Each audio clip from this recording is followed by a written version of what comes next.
Hey, good morning. Welcome to Doug Pagitt Radio, broadcasting live out of the Twin Cities on DougPagittRadio.com, Blog Talk Radio, and over there on Ustream. And glad to have you aboard. It's Wednesday, 10 a.m. Central Time, which means I get to do the thing I just adore, Doug Pagitt Radio, live from the Twin Cities with John Patrick. With John Patrick in studio. Good morning, everybody. John is the sidekick here on the show, but has asked to perhaps have a new radio persona. Yes. That John's going to go by John Patrick. That's right. Now, is this all a part of your commitment to be someone who fulfills commitments? Yes. Because we were chatting earlier, and you were suggesting that you now want to be the sort of person who is known for doing the things he said he was going to do. Follow through. Mm-hmm. Like when you think John Patrick music, it's you done. think you. It's in the bag. It's locked down. It's locked down. I love it. Good as gold. Well, you see, some of you might not know that what a commitment it is to have to produce a weekly live radio program. Well, I thought you were going to say what a commitment it is for John Patrick to live his life with integrity. Well, and I was going to say, and that's particularly difficult for people with certain personality types and rich histories, one might say. You know, I'm incredibly ethical, just very amoral. That is true. That is true. You just don't care about a lot of things, but the things you care about. Well, I'm glad to see that that's on your list, that you're going to be a guy of follow through. And it was a big commitment for you. I mean, late work last night, having to get up this morning, having to just the sheer commitment to be someone whose yes means yes. Yeah. Well, more often with you is no means no, but whose yes means yes or no means no. That's so we're going to now and you're going to have to help me with the John Patrick. Sure, that's fine. Because calling you by your baptized name is not the easiest thing for me. Were you Catholic as a kid? I was, yes.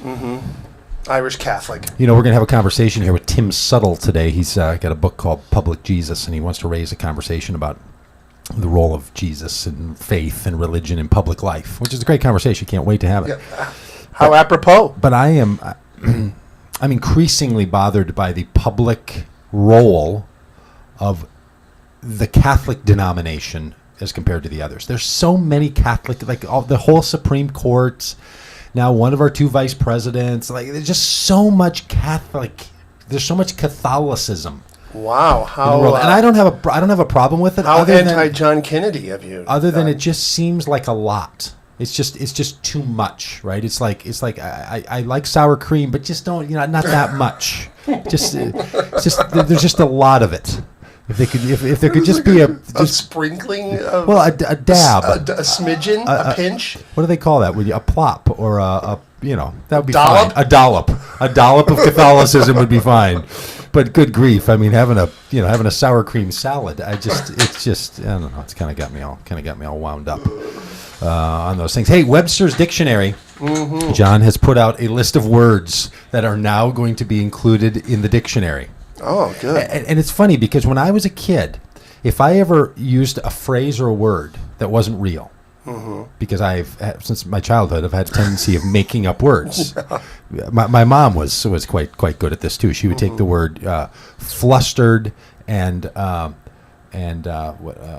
would she say? She was frustrated and call it flusterated. She would do stuff like this, right? I mean, all the time, like just make these. Right. She was just confusing words, but I like to make up words to carry new meaning. Partly because I never paid attention in elementary school and grammar school, and where they taught you grammar. Yeah. And so I don't know all the rules all the time. So I've tended to make up new words, and then sometimes just in misuse, but sometimes just whole new words. I like that kind of thing. But people always give you grief. They're like, well, it's not in the dictionary. And then come to find out, the dictionary follows the words people are already using. Ooh. See? So again, you get one of these authority figures. The diction. I mean, could something be more authoritative in language than Webster's dictionary? And I think it's even. I think it's even not when you're playing Scrabble. Merriam-Webster's collegiate dictionary, might I tell you? Oh, okay. Merriam-Webster's, not just Henry Webster. Merriam-Webster, which means it's a woman. She knows a lot more about grammar. They always do, because the grammar teachers are always girls. That's not true. I think Miriam is probably another dictionary of someone else's last name. But I'm going to pretend that Miriam is a woman. And Merriam-Webster's collegiate dictionary So they then pay attention to the words people use and Yeah. then vote and decide that now they're real And words. it gets like folded into the I love national it. lexicon. Yeah, it's and now it's official. Mm-hmm. And so then this hard and fast thing, like, well, how many words are there, and they're real words and there aren't real words? Well, that's all socially constructed. Well, I mean, there's a group of folks that don't like that. Mm-hmm. They don't like they like the canon to be closed. That's right. On language as well as a lot of other things. And there's that whole movement. And so it fits very well into the conversation we like to have around here about the open canon of life, the open official rule book. That things are created by people, for people, that dictionaries are created for people, not people for dictionaries. Ooh. See, somebody who knows their Bible stuff has Yeah. connected that to Jesus' sayings about the that law. was gospel-y. Yeah, that was gospel. So they've added 15. Well, they've probably added a bunch of words, but 15 of them are noteworthy in the news cycle. Sure. Yeah. Yeah. All right, so here they are. And we are going to make a commitment to try to use these 15 words Yes. in the radio program today. And we have two guests on, Tim Suttle, who is going to talk about Jesus and political life, and a fellow named Bruce Epperly, who is... Crazy as hell. yeah. Yes, he's nuts, this guy. I mean, he's off his rocker, as they say in some places. But I like him a lot. He's going to be on, and I'm guessing that neither of these fellas are currently listening to the program. Because No. that happens a lot when we have guests on. They Yeah. typically don't listen ahead. They don't have the common courtesy to tune in. Listen to that. So we're going to try to use these words, and they're not going to know why we're using these We're words. going to be peppering the conversation Yes. with these kind of There's going to bizarre... be little dollops Yes. of Miriam's new words. All right. So here they are. Aha moment. Yeah. Yeah, the Oprah phrase. Aha moment. I had an aha moment. Now, I didn't know that a whole phrase could make it into the dictionary. Oh, okay. Yeah. Yeah, I guess, yeah. Two-word phrases like this, and a lot of these are. I guess, okay, so aha moment Yeah. is one of them. So we have to use that phrase. In fact, I think Bruce Epperly, who has just messaged me, is about to have an aha moment because he is messaging me saying, hey, I'm waiting to be on the show. And I'm going to now message him back that it's 11 Central Time. And he's about to have an aha moment. I mean, what were people doing running around Oprah using aha moment when it wasn't an official word? Sure. Okay, so aha moment, we'll use that one. Bucket Yeah. which is really my least favorite phrase of current catchphrases. Bucket list, no interest in that word at all. Well, I think basic is going to build upon that, kicking the bucket, which is kind of an antiquated phrase. An antiquated phrase, like Yeah. you're going to die, like you've kicked the bucket. I don't even know what that means. You kicked the bucket. Where did that phrase come from? Maybe one of our snappy listeners could be looking this up for us. Yeah. Why the phrase "kicked the bucket"? Yeah. I don't even know where that comes. So anyway,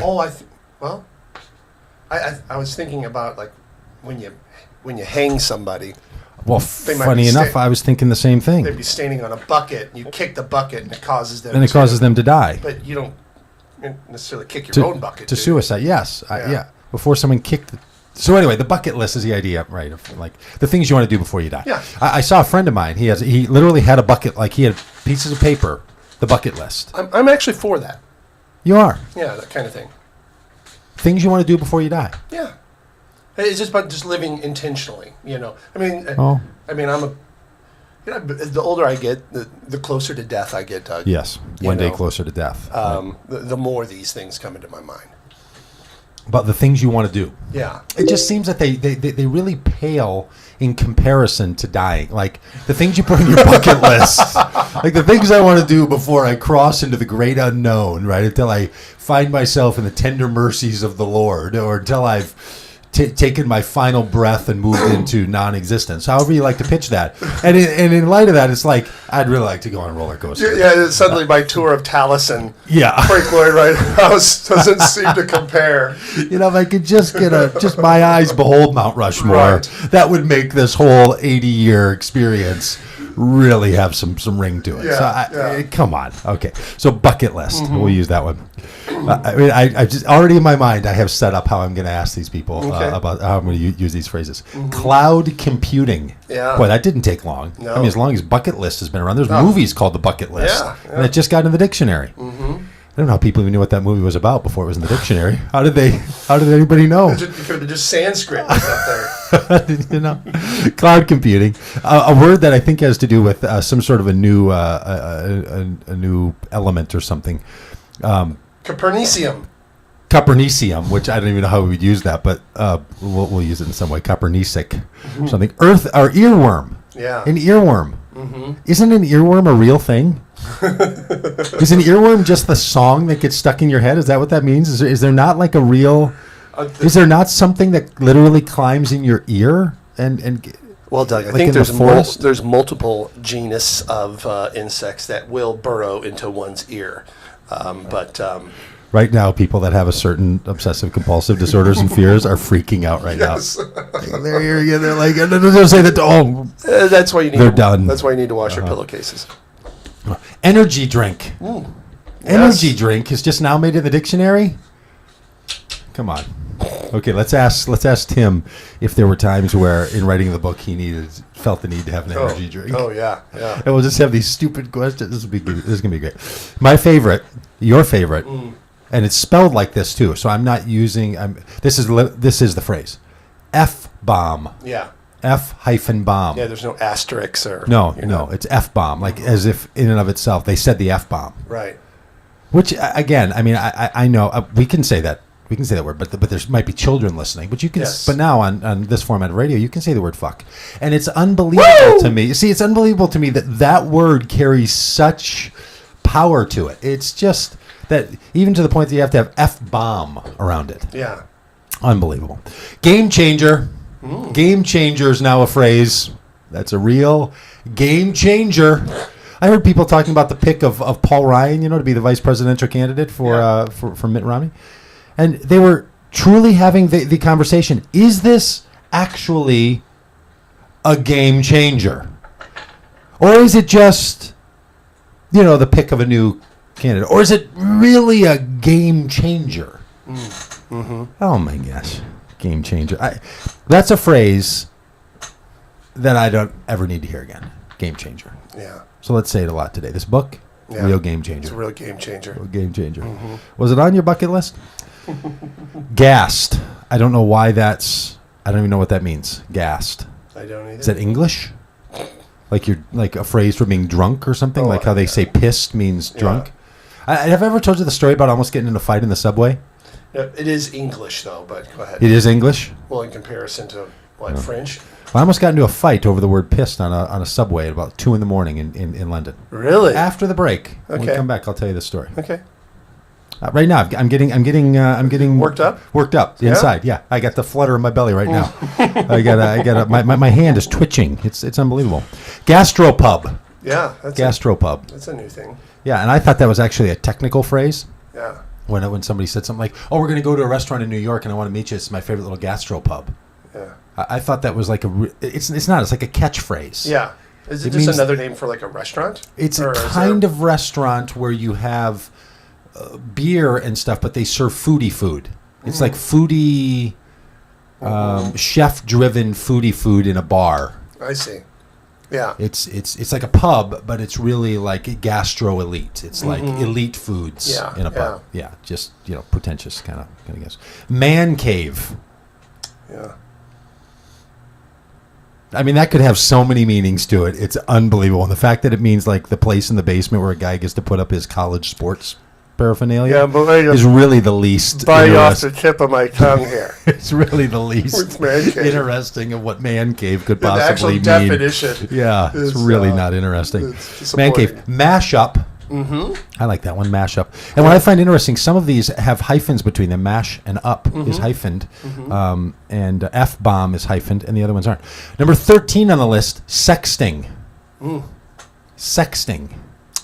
Sending people sexy text messages. Oh, is that what that is? Do you not know that? You suckered me right in there, John Patrick. You are more crafty than all the other animals Lord God has made. It's all that crawling on my belly. I like this one a lot. Systemic risk. Systemic risk. Are we dealing with something that was a one-off, or is there a systemic risk? I get it, yeah. Is there something, I mean, they're talking about this big with the new FAA, the flight software. They're worried that there might be some systemic risks. Yeah. Something built in the system that in and of itself puts it at risk. As if... It's so ominous, like a systemic risk. As if defying gravity at 300 miles per hour, 10,000 feet in the air, did it possess certain systemic risks? That's fine. But the software to keep these planes, knowing where they're going to land, that's a real problem. And then the 15th one is underwater. Oh, like with your mortgage or something like that. Your finances. Mm-hmm. I guess it would just be your, I don't know how it's used other than your mortgage. Okay, so aha moment, bucket list, cloud computing, Copernicium, earworm, energy drink, F-bomb, game changer, gassed, gastropub, man cave, mashup, sexting, systemic risk, and underwater. Like, without those words, I don't think there'd be anything on NPR at all. If you were to take those words out, I mean, it would just be there's a lot of ums, British droningness on the. All right, so we're going to be back, and I'll tell you that story. So those who want to stick around over the break, I'll tell you the story about almost getting in the fight in the London pub. Most of it over an English phrase. Okay. Yeah. And we'll be back. We'll talk a little bit about this Mitt Romney thing if there's time. If I can get it in. And I got a little bit of I had a little concern. I had a moment today. I'm not a conspiracy theorist, but anytime someone says to you, "I'm not a conspiracy theorist," it's because there's some kind of conspiracy theory. I'm not a conspiracy theorist, but I saw something on the back of a car today that made me that made me concerned. Okay. So after the break, we'll be back and we'll chat about those things.